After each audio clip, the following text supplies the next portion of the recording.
All right, so I'm getting a lot of questions about how to set up just a general data collection sheet with Google Forms. So let's do that together. So we're going to start with a blank form here.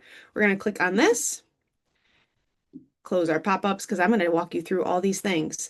We're going to start with the title of what you want it to be. So I'm just going to call it Heather's IEP Goals. And then I like to usually click on the corner here just to make sure that that goes through with information and shares that title with the document. So the first question we're going to want is date, and it'll automatically make it a date question, which is fantastic.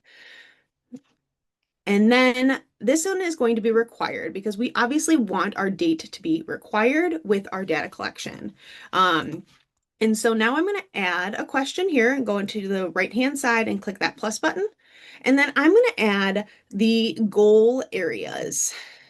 That is the next one. And this one, instead of being, this actually is going to be a multiple choice. You can also make it a checkbox or a drop down, but I like the multiple choice. It just keeps it clean. And we're just going to say this one is reading and math. Now, this is an important step that sometimes we forget. We're going to go down to the bottom right corner and click more options, and we're going to go to section based on answer.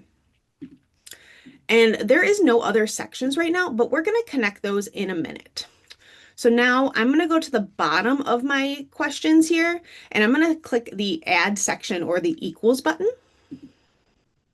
And then this one's going to be reading. And I don't usually put anything in the description unless there's something specific that I want my staff to know about, but we're going to add another question. And then this is where you will put your IEP goal or your benchmarks or objectives.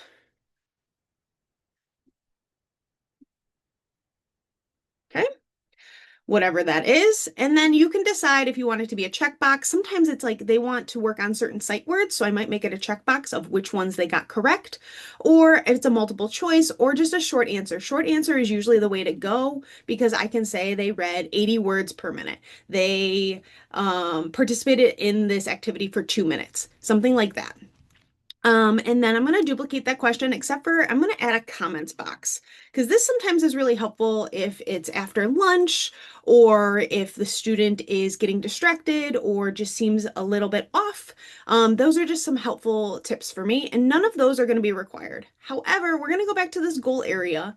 We are going to make this a required question. And you now will see there's a section that you can go to, which is reading, and we're going to connect reading to reading. Now, back to our sections, we are going to duplicate this section. At the end of this section, we are going to submit form. That first reading section, you need to submit form. And then this next one, we're going to make our math goal. And then this is where you would put your IEP goal for math in your comments box as well. So that is a quick way just to set up that goal area and those IEP goals in a form. But again, make sure you are connecting your reading to reading and math to math. That is the one thing you need to make sure that you are doing. This is a very simple form that you could be using to collect IEP goal data, and you just want to maybe preview it. So you got your date, you'll put in your date and your goal area type. Obviously, this is required, so let's put it in. And reading, let's go next. It connects right to the reading goal, and we're going to submit. Awesome.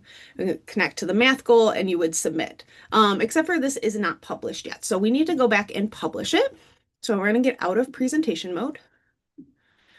We're going to go back here. And now we are going to publish this one. So you can manage it with anybody in your school. You can send it to specific people, however you need to do that. And you're just going to click publish. And now this is the responder link. So this is the link that you want to go ahead and bookmark. That responder link is exactly what you need. You can even shorten it if you want, but bookmark that, add it to it favorites. That is the way that you are going to make sure that you're collecting data. And you don't want to do it in presentation mode. So the other thing you can do is add people to your form. You can click share. I don't know why it's not popping up for me.